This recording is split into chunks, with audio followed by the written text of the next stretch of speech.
Alright guys, so today's video we finally get to check out the brand new Sony WF-1000XM4s. Now this is easily my most anticipated earbud for this year, seeing how the XM3s has pretty much been my everyday earbud since it came out 2 years ago. But Sony came in with a different approach with these. In fact, they just redesigned the earbuds in the case where they are much smaller than the first gen. They also decided to just design their own integrated processor, which now has improved the noise canceling, but it's also now added LDAC support, which in my opinion is a huge step forward for earbuds to finally start really competing with a lot of over-the-ear headphones. But one thing Sony also did was hike up the price $50 from the original price of the first gen. So now they come in retailing at $280, which puts them with the exact same price tag as the Bose Quiet Comfort earbuds. So we need to check out what all comes inside the box. We need to see all of the new features, check out how it sounds, and see if it's actually worth that $280 price tag. Now, I do want to say right off the bat, the first thing that you're going to want to do is download Sony's app. And in my opinion, Sony has one of the best apps when it comes to working with earbuds or headphones. There's a bunch of different things that you can do because Sony has 360 audio if you're going to be using it with Tidal or different services like that.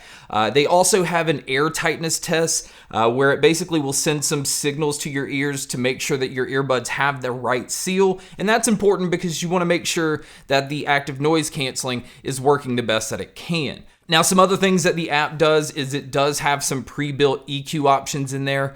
You can also tweak the EQ settings yourself. It does have the adaptive sound feature where the earbuds will kind of adjust its sound based on the environment that you're in. Now, also within the app, this is where you can turn on the DSEE Extreme mode. Now, this is what allows the earbuds to upscale your audio, but you also need to go in and set your priority for sound and not connection if you're wanting to take advantage of the LDAC support. Now, as far as the technology the earbuds have, these are actually using Bluetooth 5.2, and on top of having that LDAC support, it also has AAC and SBC. So there is no aptX support on these, but I did not hear any kind of compression with my audio. I also did not have any connection issues. And another thing I like about these is Sony is using the connection that sends a Bluetooth signal to both earbuds separately. So it doesn't have it where one earbud is necessarily relying on the other, and that just helped improve the connection on these. And again, I just had no issues when it came to that. Now, if you're looking to use these with different types of media, I am glad to say that I did not have any kind of lag when it came to movies or videos, and I also didn't experience any kind of lag when it came to gaming. And in my opinion, that's impressive because these don't actually have a low latency or a gaming mode that you can switch them into. Now, as far as connecting these when you first open the lid, if you are using an Apple device, you do have to go in and just manually pair these, but these actually have Google's Fast Pair service, and it actually has Windows as well. So if you're trying to connect these to a Windows 10 device or your Android phone, it simply just has the connection pop up on the screen as if you had a pair of AirPods with an iPhone, and it just makes it very easy to connect. And then it will also show your battery status level at the top, basically where your notifications are located. So I do like this feature. It just makes things feel like it just works very well together. And it's just nice to be able to always see what battery life is on your earbuds and on your case. Now, one thing that is disappointing about this pair is they did not add the multi-point connection, basically where you can be connected to two different Bluetooth devices at the same time. So, if you're wanting to listen to your laptop via Bluetooth and then a phone call comes in, you would just be able to switch to both of these very easily. And it doesn't have that type of connection. And again, that's disappointing because it is something that they have on the WH-1000XM4s, which is their over-the-ear version. Now, as far as using these outdoors, one thing that was pretty disappointing about the first gen is it didn't have any kind of IP rating. So for a pair that you were spending $200+ on, you really didn't feel safe about using them outdoors. But luckily with the brand new XM4s, they have bumped it up to an IPX4 rating. Now that is still kind of like at the bottom as far as protection against water, but you'll be fine as far as rain and splashes and light sweat. But this is still not a pair that you would want to submerge into water.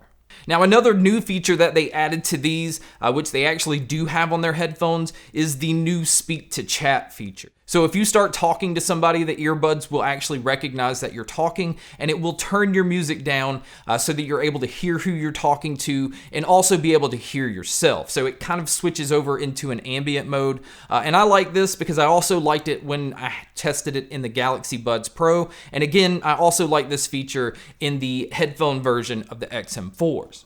So now let's talk about the noise canceling and the ambient mode itself, because this is going to be the huge selling point. And with the $280 price tag, this is immediately going to get compared to the Bose Quiet Comfort earbuds, which I honestly thought had the best noise canceling when it came to earbuds. But I can now say, after testing the Sonys, I would give them the slight edge over the Quiet Comfort buds. I feel like they do a slightly better job of blocking out higher tones like people talking. It's almost kind of eerie how quiet things can get. And a huge bonus about it is you don't hear any kind of hiss, and it doesn't have any pressure when it comes to the noise canceling. Now, as far as the ambient mode, this is a feature I also think they nailed, because although it still does kind of have a slight digital sound when it pulls everything in, it still does a really good job to making it feel like you don't have your earbuds in. So it's easy to carry on conversations, it's easy to hear traffic and things around you, and if you want to, you can go into the app and actually just use the slider to kind of tell it how much of your outside surroundings you want to come in. And again, this is another feature that I like, because sometimes you just don't want to hear everything. You want to be able to just hear just enough in case somebody's trying to get your attention. Now, as far as what you get inside the box, which, speaking of the box, the packaging is much smaller and simpler this time around. And personally, I think for $300, I would have liked a little bit better of an unboxing experience. But I do understand they're trying to be eco-friendly, so I get what they're trying to do. But outside of that, as far as what actually comes inside the box, this is also an area that surprised me. I am one that normally likes to use silicone ear tips. I'm not the biggest fan of foam ear tips. It's just a personal preference, which again, everybody kind of has their own taste as far as what they like. But Sony this time decided to only include what they're calling polyurethane ear tips. So they're saying that it's actually a mix between silicone ear tips and foam ear tips. But I'm going to go ahead and say this now, they basically act like foam ear tips. So I wasn't a fan of this at first. In fact, I didn't actually like the way that they fit at first. You have to make sure to squeeze the ear tips, put them in your ear, and allow them to just kind of expand and fit into your ear the way that they need to. So it took me a little while to switch between these. I even went and grabbed the silicone pair off my XM3s and slapped them on here just to see the sound difference. And I can tell you, depending on what ear tips you use, it will make a difference when it comes to the sound that's coming out of these. Now, as far as anything else they've included in the box, it does come with a USB-C cable, and this time the case on the XM4s is a Qi wireless charging case. So if you don't want to keep up with the charging cable, you could just come in, drop this on any wireless charger, and it will start charging. And speaking of the charging, battery life is also very impressive on this pair, because if you decide to use these just with the noise canceling on all the time, you're able to get 8 hours of battery life on the earbuds with around 24 hours using the case. But you can also just decide to use these with the noise canceling off. And if you do that, you can actually squeeze out about 12 hours of battery life on the earbuds and around 36 hours using the case. And if you do happen to pick the earbuds up and they are dead, these also have the fast charge feature where a 5-minute charge will get you about an hour's worth of use. So now moving over to looking at the actual case itself, the case is much smaller this time around. You can see it's actually a noticeable difference. In fact, I think Sony says it's like 40% smaller, and you can definitely tell. This one's easily pocketable. It does have like a matte finish to it, but it's very smooth. You can see the Sony logo up top. You can see the USB-C input on the back for charging, and then up front you actually have a notification bar, and that way it just allows you to see how much battery life is on the case.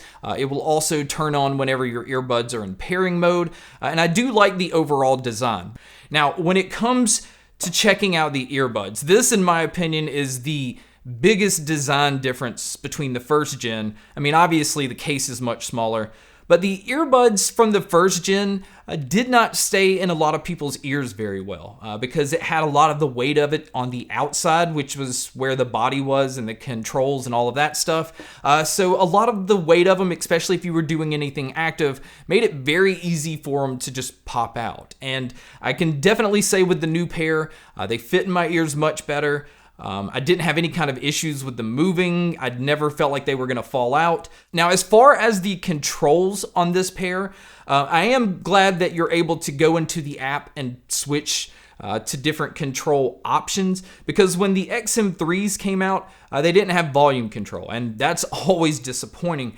But what is disappointing about this pair is out of the box, this one doesn't have volume control either. You have to go into the app, and they have their controls actually grouped as a category. So out of the box, the right side of the earbud will allow you to play, pause, skip your tracks forward, go backwards, and the left ear actually allows you to switch over into your noise canceling mode or ambient mode. But to actually have volume control, you have to go in and basically sacrifice your ability to switch to noise canceling and ambient mode because you're grouping the volume control options to that left ear. So I'm hoping through a firmware update, maybe they can just break it down where you can choose specifically what control you want on each earbud. But as far as also being able to play and pause, the earbuds do have the proximity sensors. So as soon as you take them out of your ears, it will auto pause, and then it just resumes once you put them back in. Now, as far as you guys that like to use your earbuds individually, you'll be happy to know that you can use either the left or the right.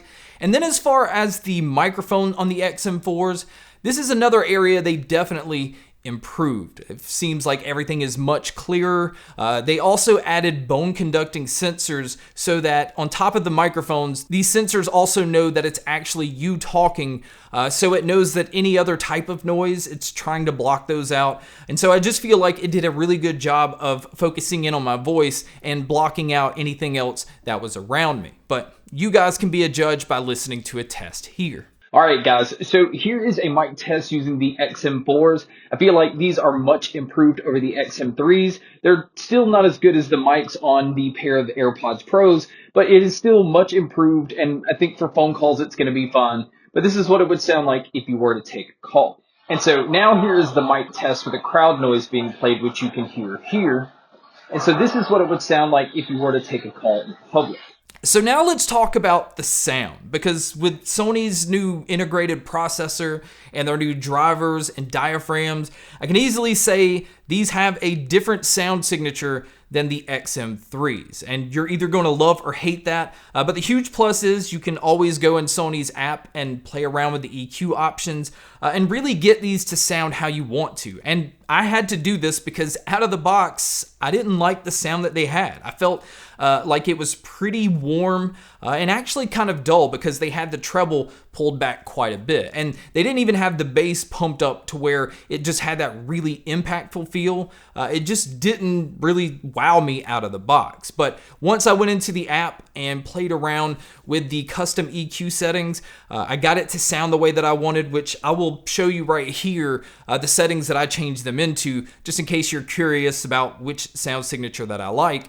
But once I did that, the bass definitely has a tight punch. It's not as loose or boomy as it was in the XM3s. So if you are a bass head, you might actually prefer the sound that comes out of the XM3s. But the sound on the XM4s is definitely a lot richer and more detailed. You're able to get a pretty good balance overall. But you can get these to sound pretty dynamic, but you just can't get the bass to have that subwoofer type feel. Now the mids on these I felt like were fantastic. You can tell it's boosted slightly forward, but being able to hear male or female vocalists or guitars and things like that, it never got muddy, it never got lost in the mix. So there's just excellent detail when it came to that. And same thing with the treble. The treble has a nice clean tone to it. It can get fairly bright, but it's not a treble that gets close to being harsh. So if you do like that extremely harsh type treble and you like that really, really boomy bass, this is not the pair for that. You can tell that Sony is toning it down in a way where you can get the treble to a certain level and the bass to a certain level where it really does stand out, but one is not going to completely outdo the other, so it keeps it a little better balanced. So my overall opinion on these is they're an excellent product overall. The sound is incredible. The noise canceling is incredible.